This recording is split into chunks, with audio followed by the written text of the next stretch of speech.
Geno mara nyakora mogini odhiambo mari teri makare rwakni machiegni weche manyien mag ng'ich welo odhiambo ma kawuono odhiambo mar tich adek dwe ndalo 12 dwe mar auchiel 2020 to kod ang'wen. Odong' mana seche manok kende nyakora mogi tisomo bajet mar piny Kenya mabiro riembo piny higa 2024 2025 kamoro amora ma intie. Adwani mondo mi arwakni machiegni chenro mar ang'ich welo e lo Trevor Ombija nyakwara mogi kama bende wadhi kelo ni mosetimore chakre ne piny Ru nyaka gie sani mago ma bende wamedo luoni kinde ka kinde mar miyo ibed gi ng'eyo ni to gin ang'o gini ma itimore kata mosetimore kawuono to magi bende michano tim kochakore odiechieng' makiny.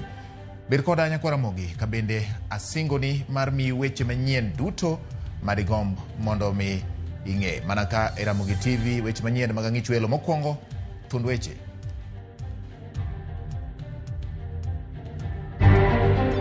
Safar mar jalup jatend piny Rigathi Gachagua gi ndege mar Kenya Airways kodhi Mombasa onyuolo twak e od bura.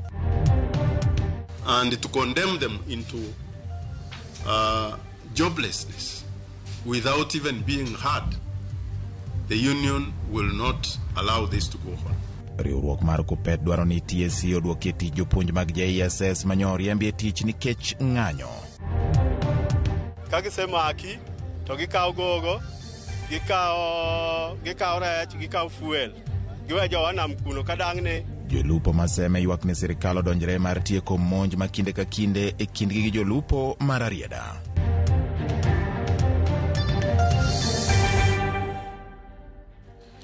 Machini nyakora mogi Wilson Ochuka en jaloko mara bed thuolo mara dikona kingo iol na pachi e nambari adika uchiel nono Facebook Ramogi TV Kenya, YouTube Ramogi TV Kenya, mbui mar X Ramogi TV KE kendo mondo ilos koda.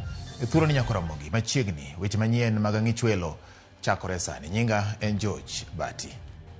Komiti mar budget ojiwo jo Kenya ni budget ma idhi som kiny en mano madawo ratiro mar jopiny kendo osedo iye malong'o. Jakom mar komiti mar budget Ndindi Nyoro wacho ni giketo maino e bero sectors ma ochuno karanyisi en pok ma omi duol mar ndiko jopuonj tich e pacho ka TSC mar ndiko jopuonj mag junior secondary. Tumeweza pia kupeana fedha katika TSC.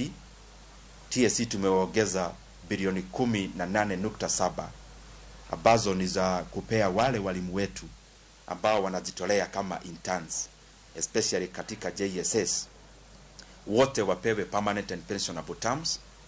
Na pia tumeshauri TSC ya kwamba wakiweka hawa katika permanent and pensionable wachukue wote na sio lazima wagoje Januari ifike.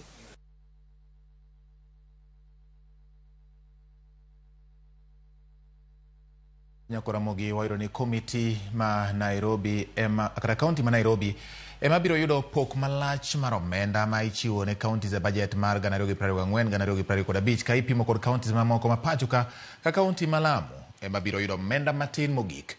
E gwenge ma Kaluo kaunti ma Kisumu kod Migori biro yudo omenda mamalo mogik maloyo counties mamoko ma Kaluo. Pok mar omenda ni biro e kinde ma governors osebedo kasayo piny owacho mamalo kuom deko cholonegi omenda madine counties mathurka.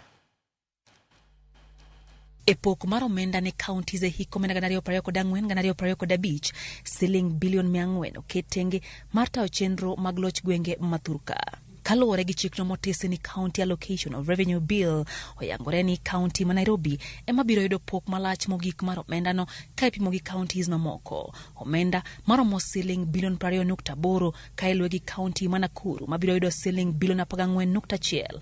County ma Turkana biro yudo bilion 13.6 kaka Kakamega biro yudo bilion 13.4. E counties ma Kaluo, county ma Kisumu biro yudo omenda mamalo mogik maromo siling bilion 8.68 ka iluwe gi county ma Migori ma biro yudo siling bilion 8.66.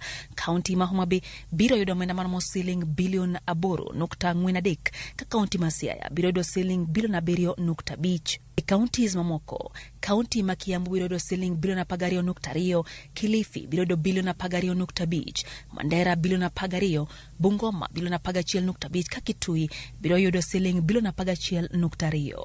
County ma Meru gi Wajir biro yudo siling bilion 10.2 moro ka moro. Machakos bilion 9.9, Kisii bilion 9.6, Narok bilion 9.5, kaunti ma Kwale igeno ni biro yudo siling bilion 8.88, kaunti ma Uasin Gishu siling bilion 8.7, Makueni bilion 8.7, ka kaunti ma Garissa biro yudo siling bilion 8.55. Kaunti ma Marsabit biro yudo siling bilion 7.8, Trans Nzoia bilion 7.79, Murang'a bilion 7.7, Busia bilion 7.76, Nandi bilion 7.6, Tana River County biro yudo siling bilion 7.04. County ma Kericho biro yudo siling bilion 6.6, Baringo siling bilion 6.1, West Pokot bilion 6.8, ka County ma Nyeri biro yudo siling bilion 6.7, Nyandarua bilion 6.1, Samburu bilion 5.8, ka County ma Kirinyaga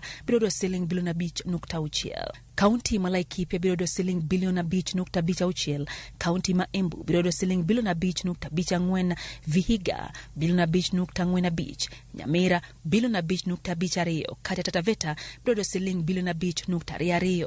Elgeyo Marakwet biro yudo siling bilion 4.9, Tharaka Nithi siling bilion 4.5, ka County ma Lamu ema biro yudo omenda matin mogik maromo siling bilion 3.36.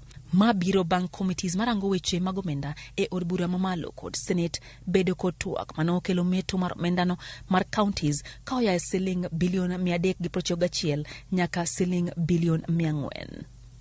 Lydia Okeyo, Ramogi TV, Nairobi.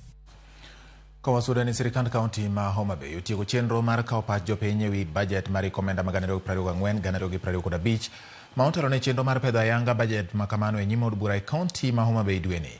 Budget ma ulieki mar kaunti no e komenda mag 2024-2025 romo bilion 11.5 ma en budget maduong' ka opim kod mane osesom e komenda mamoko mosekalo. Ka e komenda no sirikand kaunti ma Homa Bay walo tenge omenda mag tayo chenro mag dongruok maromo bilion 3.6 ka bilion 7.8 to ketne tayo chenro mag tije mag kaunti kod chulo osara midendo ni recurrent expenditure.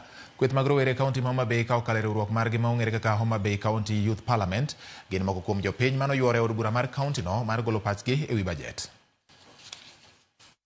Wayudo ka nitiere gaps kata ong'alo moko mantiere monego bedni bedo bridge. Wang'iyo to wayudo ka onge youth friendly corners ma youth nyalo dhi e hospital mondo oyud godo services magidwaro. Koro mago ne gaps mo ayudo. Kwa chope puothe, weche puothe kata kiluongo ni agriculture and livestock nitiere gaps mang'eny nikech budget ok nyal nyisi ni grant no biro o grant sector no one off alafu bang'e wayaneno mana ka pesa mabedo allocated ne sector ni dhi piny higa ka higa. Koro mano ne en wach mok ber kendo ka participation ni be wayudo ni iwacho ni yudhe ok ohero weche puothe, lakini ma perception mok ber nikech kwang'iyo kuonde moyaye wayudo ni wan kaka yudhe waonge kata puothe wa pod joma donge momako nikech wang'iyo ni land is communal. Koro waonge puothe gi kendo wayudo ni waonge industries manyalo process gik mwaloso e puodho. E weche tuke kaachiel kod sport, county government ma Homa Bay osebedo ka keto pesa mang'eny kendo iyudo ka seche moko tuke maginyayo ahinya en football. Playgrounds ma iketo ne pesa chiegni higa ka higa mondo mi olosgi e ward level. To kwa dhi e ward level to wayudo ka seche moko pod gionge.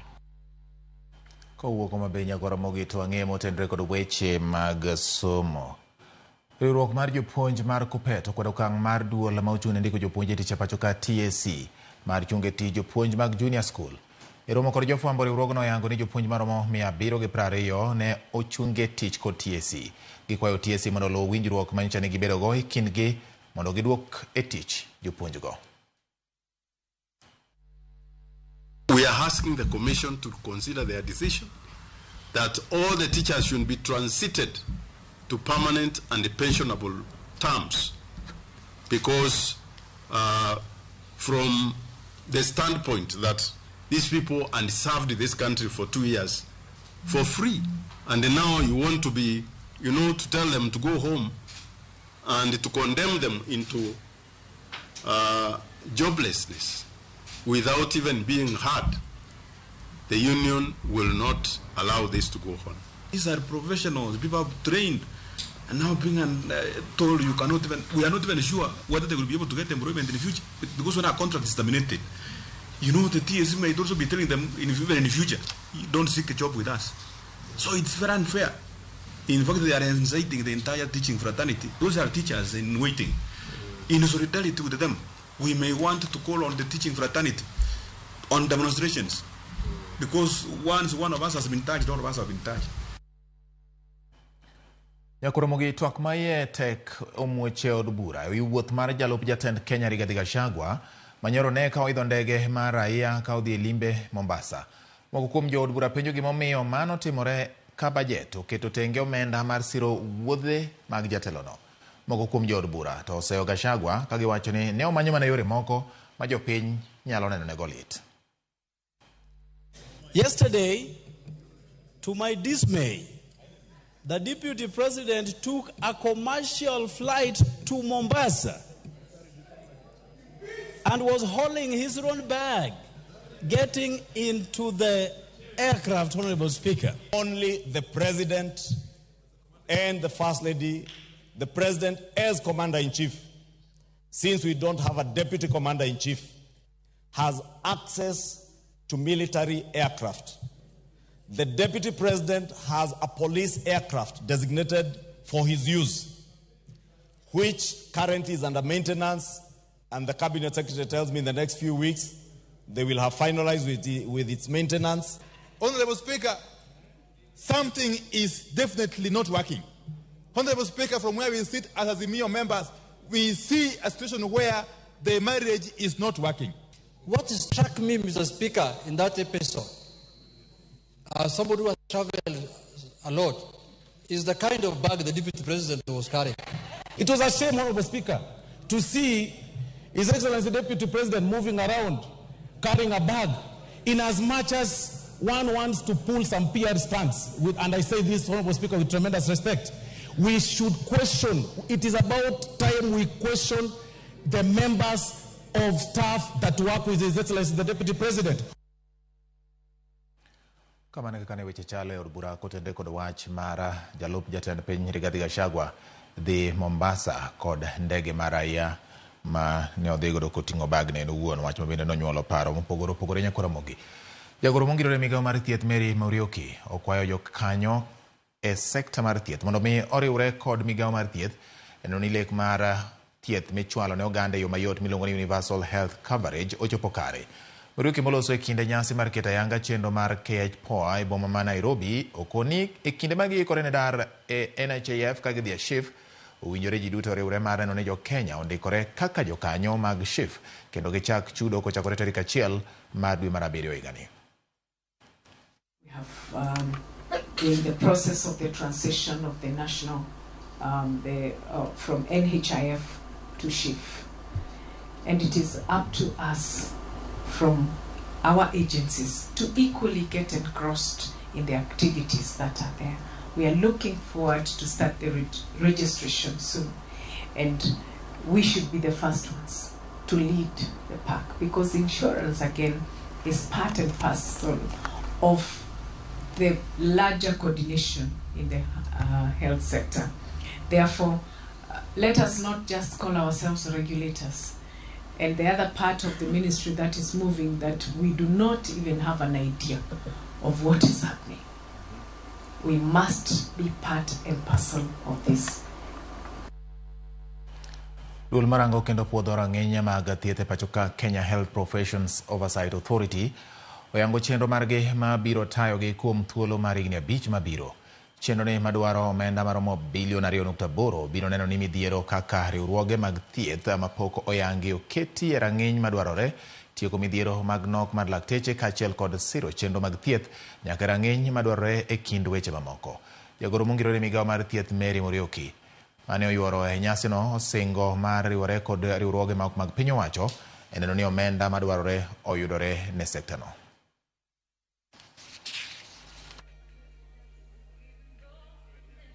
We are very keen about issues to do with the quality of care and ensuring that things are running smoothly. And this is going to be very pivotal, and especially when we are rolling out and implementing universal health coverage, and especially to the common mwananchi. The successful implementation of our strategic plan hinges on the robust coordination, resource mobilization, and strategic risk management. With an estimated resource requiring up to 2.481 billion, we are committed to leverage a diverse array of funding sources, including the exchequer, appropriation in aid, and external partnerships like we have with Chris Baraza and his team. I'm very grateful that WHO is also in the room, World Bank, USAID, and all these partners are going to give us a unique authority that will provide us the forward trajectory in regulating appropriately the health professions. Erokamano nyakora mogi kuom kete Ramogi TV wadhi yweyo marwa mokwongo gi sani adwani mondo mi alidhi moko kuom ote moseorona ka kotene kod weche mabiro. Jojo Bia wuod Kanam wacho ni Gachagua ne ok ong'eyo ni ne odhi bedo jalup jatend piny kaluwore kod kaka ne otimore. Okay, mane gima Jojo Bia wacho. Omolo wuod Nyakuyo kantiere Asembo kod Bondo wacho ni George Ramogi chopono maler ahinya kendo asedonjo kawaida kaka gimino iluongo ni Abito Nyaseme kod Duncan. Okay, mago jok ma osedonjo weche manyien kendo gineno yo makare. Athagina Nyakwara Rua mar Kisumu Tiengre weche manyien chopono makare ahinya kendo waneno wan ka kod gin jaode bende kanyo. Erokamano. Neno ka Omweri mar Sigomre Ramogi TV neno malera nyasi Sigomre Kibaji ema opong'o chunya budget yengo chunya marach but olemo ne Kenya ni Kenya biro bedo gi kwe. Mano wach mowuok Sigomre kocha Nyakwara Ramogi kotendre gi weche manyien magwa magang'ich welo dhiambo makawuono. Ji medo ndiko e gwenge kaendi ka Omolo wuod Nyakuyo bende poda ndiko kayo machielo wacho ni en kodwa. Jacob Biero wuod Asembo Kokise Bwaja wacho ni Morebati weche manyien chopono maber ahinya. Ongata Rongaika gin gimino iluongo ni Winnie Atieno. Erokamano ahinya. Kasto Bati ma Jackton Odolwa Odando wuod Imbo Nyamonye Gachagua ne onge kata mana med manyalo ting'o ne bag. Mano penjo ni Gachagua ne onge ng'at mane nyalo ting'o. Ramogi TV ler wuod Tsunami mano Monica mar Mutumbu wacho ni Mosnes Mosne jatelo miluongo ni Samo Port Engineer. Erokamano ahinya. Kasto Joram Owioga ma wuod Ahero wacho ni wach Gachagua ni pek meli. Nyocha no chako kulieto koro mach wang'e no wuon. Oimore George an Kibonge wuod Game Kambare aneni malera ahinya weche manyien weche mag sirikal ma koro aneno ka wang'iyo wach mar budget to wach mar Gachagua bende waketo ne wang'wa. Ng'ich welo ler mar atari gwenge mag Rinyawendo Harrison Airo ema wacho kamano. Yiena mondo ka wiyo gi kanyo Nyakwara Ramogi kaduogo podan gi weche mamoko manyien mana e ng'ich welo Ramogi TV.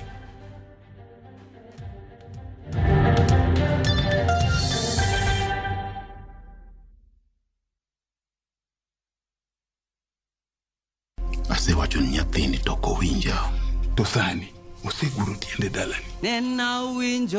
In a world where faith, fear, sacrifice, and the complexities of father-son relationship collide. The son must choose his path and his own legacy.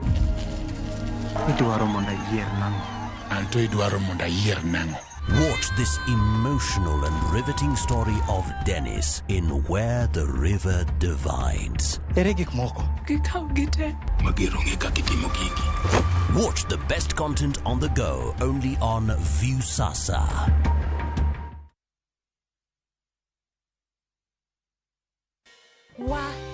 Lakini vile hii ekonomi imetufinya, ilinibidi kubadilisha sabuni nikatumia ingine rahisi.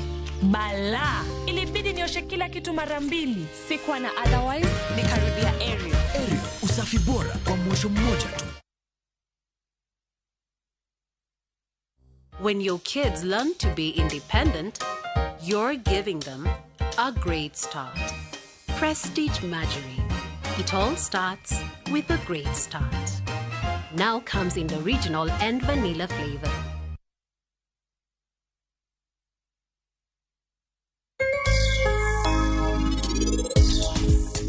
PB 026625 mano truck mari mawuok e transport mar joka Yuvrat.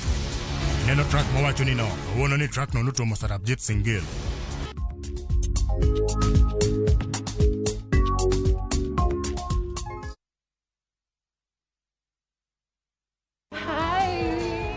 Ngozi yako ina glow. Nilijipaka mafuta leo asubuhi nikikam, lakini skin yangu ishaparara and it looks so dull. Sis, see, it's the new Nice and Lovely Lemon Extract Body Lotion. Hiyo ndo secret yangu to a moisturized and bright skin. Usimix.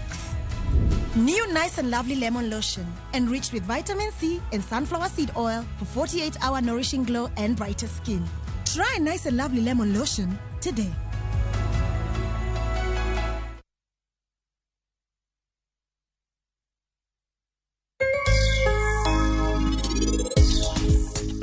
Lumni en kodu atamalo praboro bere lilo. Nikech berne en okodo mbolea mang'eny, berne en tie kod siro maduong', to kore nwang'o ka koro kuma unyaloga betni mapek matin, en kaka ndalo kodhni.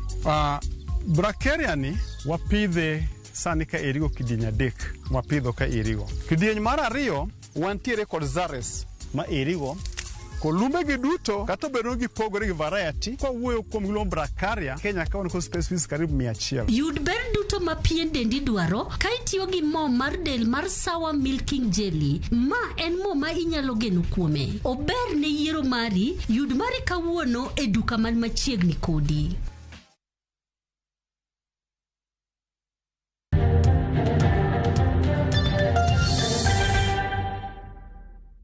Wasuru nyakura mogi mwandu ma kwan gi romo milion 40 mag kar thieth mar Medihill manitiere na e kaunti ma Nakuru ope kod jopecho mane okawo nyamburko mar mapar kod mwandu matiyo kod sitima wacho ni doho ma Nakuru ne omiyogi chik makamano bang' lakteche mar 18 matiyo ne od thiedhno dhi e doho kendo chiwo kwayo ni osiptalno ochulgi osara margi.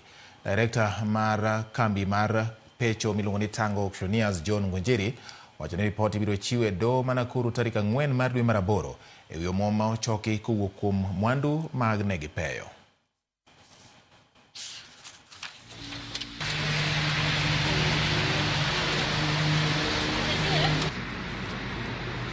I have 140 million, which is the plaintiffs are the doctors who have not been paid by the owner of this hospital, and I have instruction from the court to attach what belongs to Medihill to recover the money. If not, I'll go to the immovable assets. So I think I'm in order because everything I'm doing is from court.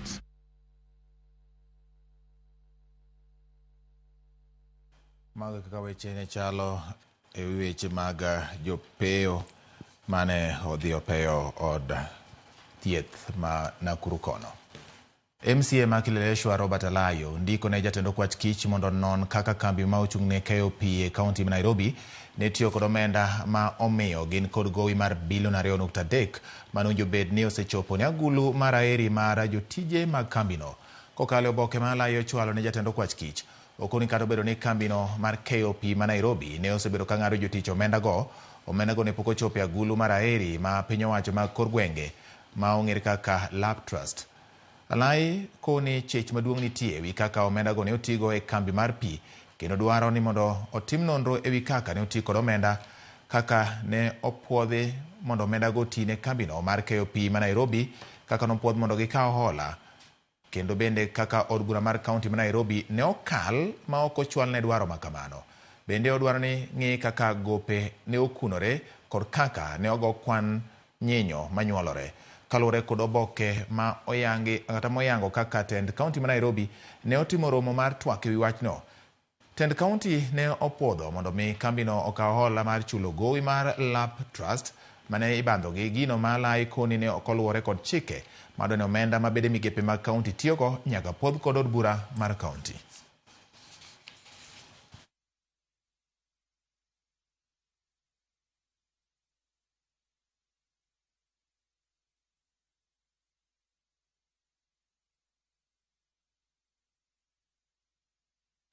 Wasuru Nyakoramogi. Jotije mag kojolo maromo 400 mane piny owacho mar kaunti ma Migori ochungo e tich dwaro mondo duogi e tich mana kaka doho mar jotich ma Kisumu ne ogolo chik. Jafwambo marwa Jojuma nigi ler mar wachni.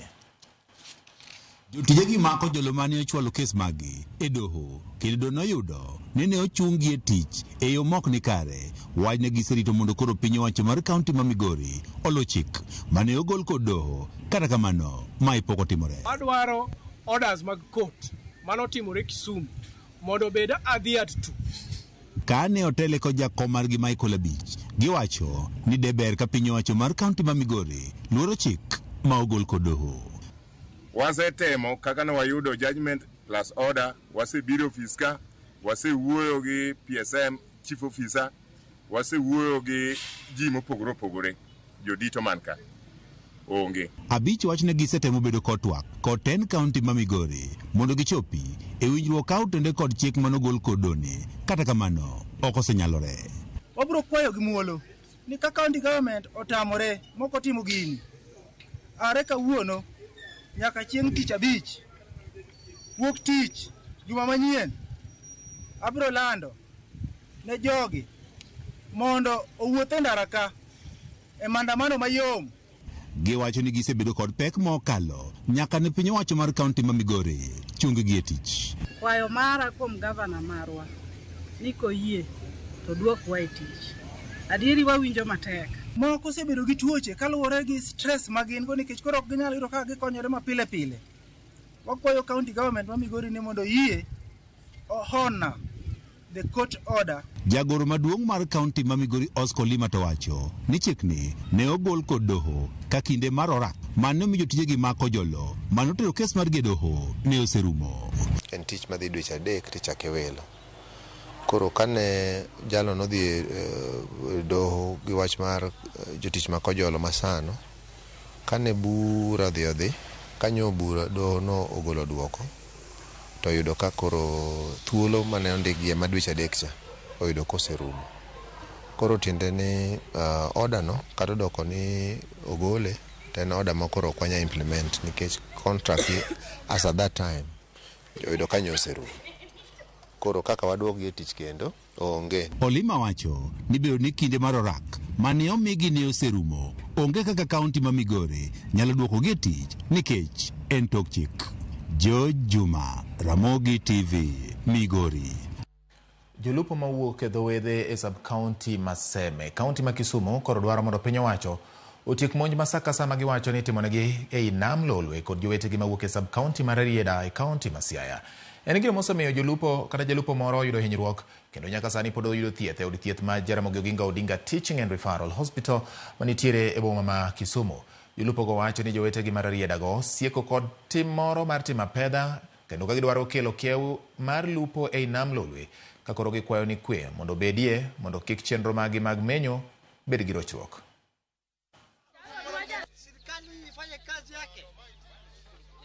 Nitie jok moko mar Rieda kanyo ma gin ka jo dhi lupo to gin gima gitimo ni ka gineno jowa to gidhi mana mar mako jowa, ka gisemaki to gikawo gogo, gikawo rech, gikawo fuel, giwe jowa nam kuno ka dang'ne ka gijok to ginya ywa yieno kendo gidhigo nyaka bijgi. Ka gisemako gogo to gigoni be ginyago ni simo gi nam kanyo ne bwana wamako jogi wadwa kuom 100,100 jowa ma jotelo mond gikonyowa nikech nam ka wakia kuma kiew nitiere. Wakwaro sirikal okam ape wachni kapok wachni okelo tho. Pod assault mang'eny wachni sana nikech sani wan gi ng'ato Rasia manyogi toyo wang'e. Ma pod kucho mwake to biro bedo mangima. Koro sirikal okam ape wachni directors mawa ma Siaya gi ma Kisumu. Gikam ape wachni endi mondo giwe bedo gi BMU obedo overpower gi ahinya. Iyudo ka ng'ato en BMU malwanda. Wang'eyo ni level mar BMU rom onge BMU manoket no ingo jowadgi. Wang'e ni BMU ni categories adek, one sub county kod counties. To ng'ata achiel wacho ni en makoro nyalo tiyo from Luanda Kotino to Seme.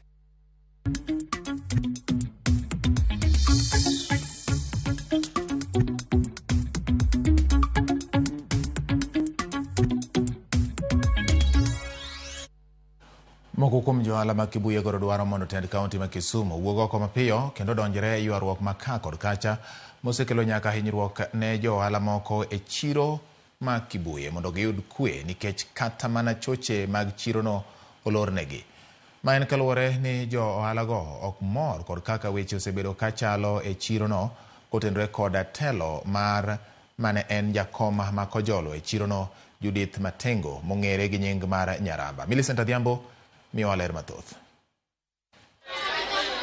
Magi ne giyango kawuono ka gikoni tend jakom machon no mano Judith Matengo mong'ere kod nying mar Nyaramba en telo mar agoko kod mibadhi gino mamedo nyayo koko e chiro no. Ng'ato wa from nowhere ma pok obedo kata jakom jikon, pok obedo jakom mar ode, pok obedo jakom mar chiro moro amora, nobedo appointed gi group miluongo ni food staff. Ok noyiere gi jo Kibuye. Kano ko yiere gi jo Kibuye, tama nomiye gi jo food staff no oserumo. Here is a case manyaka wach ne jo piny ne jo ohala ma Kibuye te dwaro leadership manyien. Igoyo mine chiro ka, iketho gige ji. Gik mang'eny timore kae, ma wan kaka jo ohala okwanya to loro kwanya dhi e cho. Kendo kata mon mar dak konyre e cho ok nya dhi e cho. Koro nyaka wuog nikech leadership mamare nosebedo dictatorial like Amin in Uganda, like Said Barre in Somalia, like Badel Bokassa in Central Africa and Mugabe in Zimbabwe. Jolago konisani uso odok chien nikech jonyiewo oluro donje chiro ma Kibuye kotenore kod koko makiny ka kiny masiko mienjo maweyo nyaka johala moko kod hinyruoge mopogore. Sani ok wanyal loko, onge gima wanyalo timo. From last week ji tong'ore go panga. Wan gi injuries mang'eny mosenyore. Onge joma nyalo donjo chiro ka biro nyiewo. Customers bende oluoro kama koko nitiere. Pesa bende oluoro koko. Ok wanyal tiyo in peace because jilaro kombe mek chiro.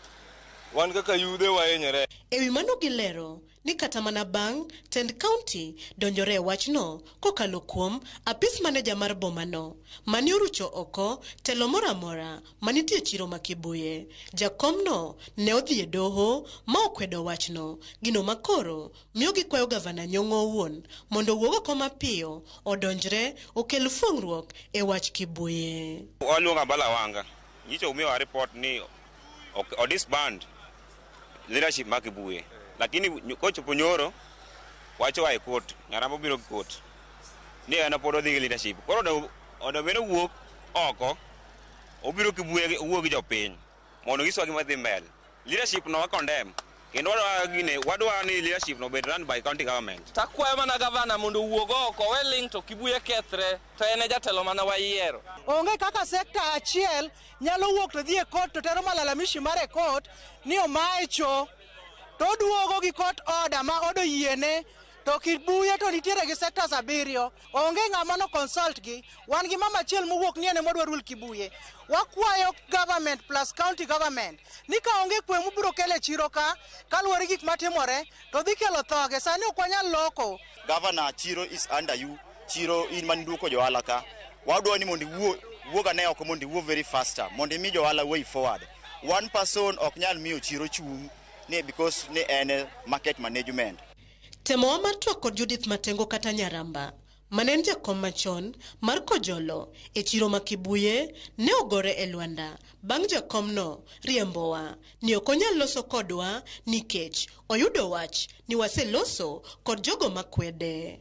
Penjo makoro nitie en ni ywaruok machiro Kibuye en mar laro telo koso laro pesa michoko e choche. To ka en mar telo to choche makonyo johala e chiro to iloro nang'o? Millicent Adhiambo, Ramogi TV, Kibuye, Kisumu County. To ma ochwal koda Millicent Adhiambo magin penjo nyakwara Ramogi magora til piny ma ochwal kotenore kod weche mag telo mar chiro ma Kibuye. Owuok Kibuye wadhi Mombasa. Ne en ywaruok e kind jo ohala ma Mombasa Mohamed Abubakar kod obila mane chopo duka moro mar uso geche e Mvita kendo golo ja ohala no gi thuon. Ma en kaluwore kod ywaruok ma okwako od ohalano. Kaluwore gi Abubakar, ywaruok mosebedo e odno gikone ne otiek kod doho mar appeal momiyo gi thuolo kata miyo thuolo kambine mar Lamu Marine and Allied Products Limited mondo obede odno. Oseo obila kuom kawo okang' mar dare kanyo kendo keto kweth rowere mar mondo ji warite alworano kata bang' neno obok duto manyiso ng'eto mar burano e doho. Obila to kata kamano koni pod gidwa ni gitim nonro malong'o ne obok go mar yango ka bende gin obok makare. Kama the proprietor of the property, nimekuwa illegally evicted from the property na OCS wa Makupa, na wakachukua goons wakawatia ndani ya property yetu ile pale. And the other sad part ni kuwa the OCS himself confirmed that they actually verified at the land registry who is the proprietor. Wakaona ni Lamu Marine, which is this. At the same time, they went to Court of Appeal, waka-verify zile court orders za Court of Appeal, waka-confirm tena kuwa Court of Appeal imesema hii property i-revert back to Lamu Marine, which is this. Kenya iko na sheria zake, Article 40 lazima iheshimiwe. Tutalala hapa, tutakamp hapa. We will camp hapa mpaka haki yetu itoke.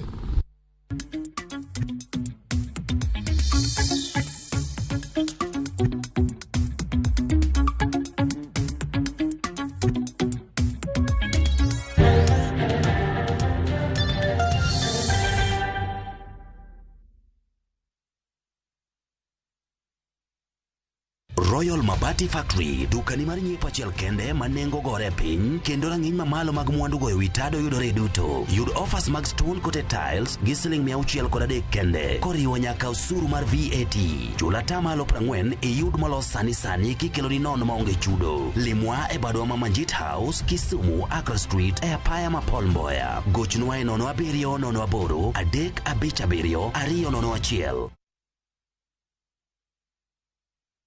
Wakelo ni mo mar del mar Sawa Milking Jelly mowuok Pwani Oil Products. Mo mar pien del mar Sawa Milking Jelly en mo maonge gima omedie kendo ober ahinya e rito pien del. En mo maleny ne ok yot, orito pien del kendo entie yokebe molos maber mamiyi tich mayot seche ma igwele ka idwa tiyo kode. Yud ber duto ma pien dendi dwaro ka itiyo gi mo mar del mar Sawa Milking Jelly. Ma en mo ma inyalo geno kuome. Ober ne yiero mari, yud mari kawuono e duka man machiegni kodi.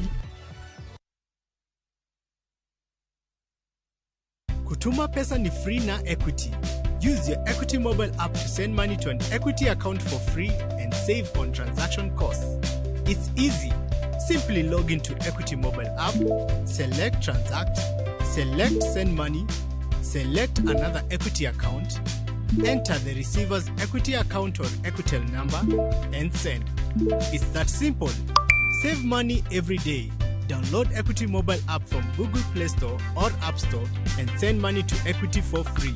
Kutuma pesa ni free na Equity. Equity, karibu member.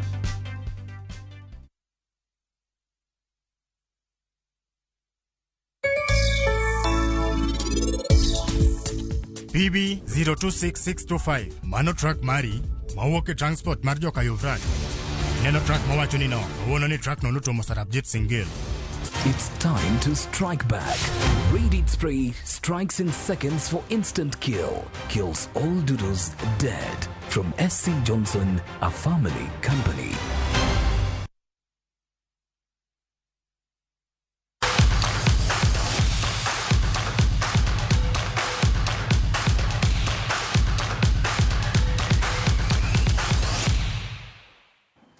Tim mar Kenya kawuono lo Burundi 2-1 tuke mag tennis mag laro osimbo mar Billie Jean King Cup manogo Nairobi Club. Tugo mokwongo Cynthia Wanjala noloyo Kitambala Hossein sets 2-0. Angelo Kotoi bende noloyo e tugo mare kama noloyo Nahimana Sada sets 2-1. Kata kamano e tugo mar G2 kata doubles Burundi noloyo Kenya.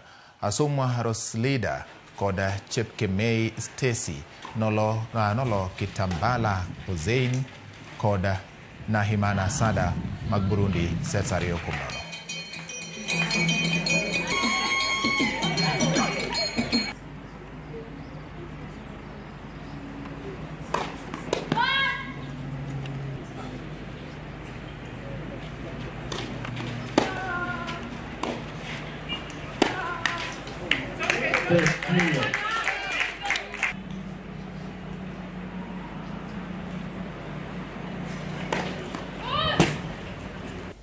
My match was good. I'm happy I won the first game, and I was 0-3 down, and I worked my best, and today my serve were going in. I was trying, and my teammates supporting, even coach when I was down. Then yes. Yeah, it felt nice having the crowd with us and motivating Team Kenya. It was really nice, and just having the feeling that you have people around you who want you to do good and win, and also you guys, the media people, I could hear you cheering, so it was really nice. And yeah, I'm just happy to have everyone around us. Tim mar Ukraine kawuono donjo e piny mar German ne ikruok mag tuke mag Euro mag 2024 machakore ayanga tich abich mar juma ni. Ukraine biro goyo tukgi mokwongo wuok tich gi Romania